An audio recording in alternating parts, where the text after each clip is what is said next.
አጋራችንን ኢትዮች አክሲዮን ማህበርን እጅግ አድርገን እናመሰግናለን። ወደ ቀዳሚ ጉዳያችን ነው የማልፈው፣ አብራችሁን ቆዩ። ባለ 3 እግር የኤሌክትሪክ ተሽከርካሪዎች በነዳጅ እጥረት የሚፈጠረውን የትራንስፖርት እጥረት እየፈቱ መሆኑን የሰቆጣ ከተማ ነዋሪዎች ገለጹ። ባለሀብቶች በኤሌክትሪክ የሚሰሩ ተሽከርካሪዎች ዘርፍ ላይ እንዲሰማሩም አስፈላጊውን ድጋፍ እያደረገ እንደሚገኝ የዋግምራ ብሔረሰብ አስተዳደር መንገድና ትራንስፖርት መምሪያ ገልጿል። ደጀን ታምሩ በዝርዝር ተመልክቶታል። በመካከለኛው ምስራቅ የተከሰተው የሰላም እጦት በነዳጅ ገበያው ላይ አሉታዊ ተጽዕኖ ማሳደሩ ይታወቃል። ይህንን ተከትሎም በአማራ ክልል የሚገኙ ከተሞች ነዳጅን በመቆጠብና የኤሌክትሪክ ተሽከርካሪዎችን በመጠቀም ችግሩን እንዳይባባስ እየሰሩ ይገኛሉ። የዋግምራ ብሔረሰብ አስተዳደርም የኤሌክትሪክ ተሽከርካሪዎችን ተደራሽነት ለማስፋት በትኩረት እየሰራ መሆኑን የብሔረሰብ አስተዳደሩ መንገድ ትራንስፖርትና ሎጂስቲክ መምሪያ የስምሪት ቡድን መሪ አቶ ብርሃኑ መሰለ ገልጸዋል። በአሁኑ ወቅትም በብሔረሰብ አስተዳደሩ ከ60 በላይ የኤሌክትሪክ ተሽከርካሪዎች እንደሚገኙ የጠቀሱት አቶ ብርሃኑ ይህም የትራንስፖርት አገልግሎቱን ከማፋጠን ባሻገር የነዳጅ ወጪንና እንግልትን በእጅጉ መቀነሱን አስረድተዋል። ማታ ቤት ሲገቡ ብቻ ቻርጅ ይደረጋሉ፣ ሙሉ ቀን አገልግሎት ይሰጣሉ። ለህብረተሰቡም ላልተፈለገ ወጪ የሚያወጣውን የነበረው ገንዘብ ቀንሰዋል።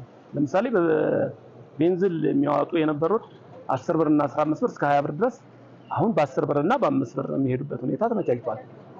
በየቦታውም በደንብ በፍጥነት እየተገኙ አገልግሎት እየሰጡ ያሉበት ሁኔታ አለና ወጣት ሚኪያስ አዲሱና ወጣት ሻምበል መንግስቱን በበኩላቸው ተሽከርካሪዎቹ በተመጣጣኝ ዋጋና በሁሉም አካባቢዎች ለማህበረሰቡ ቀልጣፋ አገልግሎት እየሰጡ እንደሚገኙ ገልጸዋል። ተሳፋሪውም ከመጉላላት እኛም ከስራ ከማጣት አዋርፍ ስራ ላይ ነው ያለነው። ምንም አይልም። በተሽከርካሪ ውድ ብር እየከፈሉ ከሚሄዱት አኳያ በሳይክል በቀላሉ መታወቂያቸውን እያሳዙ ሊሆን ይችላል መሄድ ይችላሉ። ካሰቡበት ደርሶ መምጣት ይችላሉ እና ሳይክልም በማለማመድ ማይችሉትም እየመጡ እንዲለማመዱና እንዲሰለጥኑ እያለማመድን እንገኛለን። የኤሌክትሪክ ተሽከርካሪዎች በነዳጅ እጥረቱ ምክንያት የሚደርስባቸውን እንግልት እንዳስቀረላቸው የተናገሩት ደግሞ የሰቆጣ ከተማ ነዋሪ የሆኑት ወጣት ሄኖክ ደሳለኝና ወጣት ሙሉጌታ ሽመልስ ናቸው። የታመመ ሰው ሊኖር ይችላል። እንዲያስቸኳይ የሆነ ጉዳዮች ልምት ላይ በጣም ጠቀሜታ አለው። ቤንዚን በጠፋበት ሰዓት ማለት ነው። እንዲህ ሽማግሌ ደካሞች አሁን ቤተክርስቲያን ሊሄዱ ሲሉ እንደዚህ የሆነ በቃ አስቸኳይ ስራ ካለ በጣም ብዙ ጠቀሜታ ነው ያለው። አሁን የኤሌክትሪክ ባጃጅ ነው። እነዚህ አሁን ቤንዚን እስከሚሞሉ እየጠበቁ ነው። እነዚህኛዎች ግን ማህበረሰቡን ያገለግሉ ነውና ተመራጭ የሚሆነው እንደኔ በየማስበው እነዚህ ከቤንዚን ይልቅ የቻርጅ ባጃጆች በጣም ሊበዙና ሊበራከቱ ይገባል። በቀጣይም በዘርፉ ለሚሰማሩ ባለሀብቶች አስፈላጊው ማበረታቻ እንደሚደረግ የጠቀሱት የብሔረሰብ አስተዳደሩ መንገድ ትራንስፖርትና ሎጂስቲክ መምሪያ የስምሪት ቡድን መሪ አቶ ብርሃኑ መሰለ ነዳጅ ለታለመለት ዓላማና ስራ ብቻ እንዲውል ከአጋር ተቋማት ጋር በቅንጅት እየተሰራ እንደሚገኝም አክለው ገልጸዋል። ለአማራ ሚዲያ ኮርፖሬሽን ለተጠናቀረው ዘገባ ደጀን ታምሩ ከሰቆጣ። ባለፉት 9 ወራት ግማሽ ሚሊዮን የሚጠጋ ሐሰተኛ የብር ኖት በቁጥጥር ስር መዋሉን የአማራ ክልል ፖሊስ ዋና ጠቅላይ መምሪያ አስታውቋል። ዋና ጠቅላይ መምሪያው ሐሰተኛ የገንዘብ ዝውውሩ በኢኮኖሚው ላይ የሚያሳድረው ጫና ከፍተኛ በመሆኑ ወንጀሉን ለመከላከልና አጥፊዎችን ተጠያቂ ለማድረግም እየተሰራ እንደሆነ ገልጿል። ጌታቸው ስንታየው በዝርዝር ተመልክቶታል።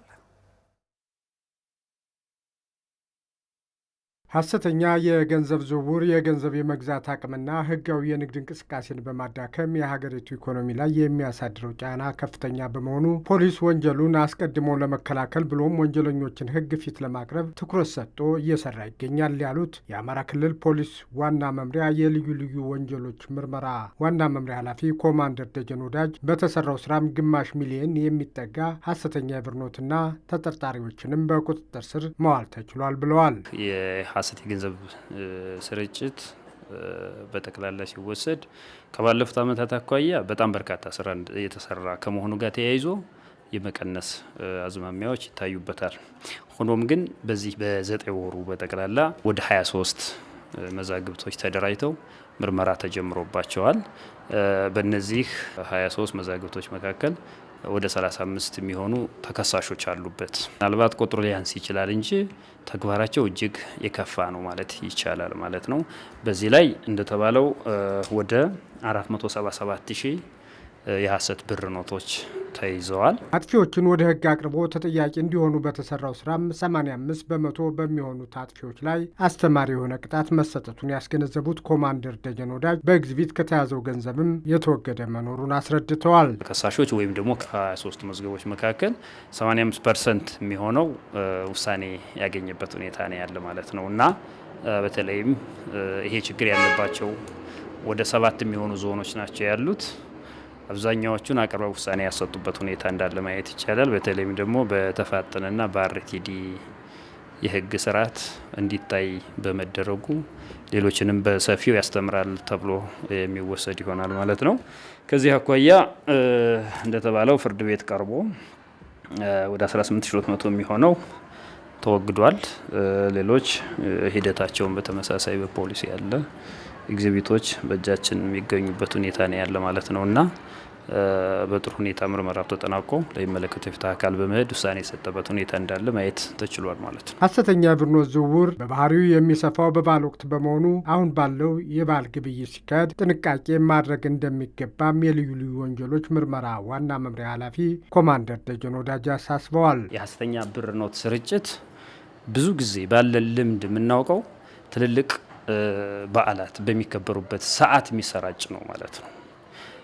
አሁንም እንደሚታወቀው ከፊታችን የፋሲካ በዓል አለ። በመሆኑም በእኛ ክልል ደረጃ እንደሚታወቀው ከፍተኛ የሆነ የከብት የፍየልና የበግ ግዢዎች ይፈጸማሉ። በዚህ ሰዓት የመጀመሪያው ጉዳይ አርሶ አደራችን ነጋዴው በህጋዊ ገበያ ላይ መሸጥ መግዛትና መሸመት ባህል ማድረግ ይጠበቅበታል ማለት ነው።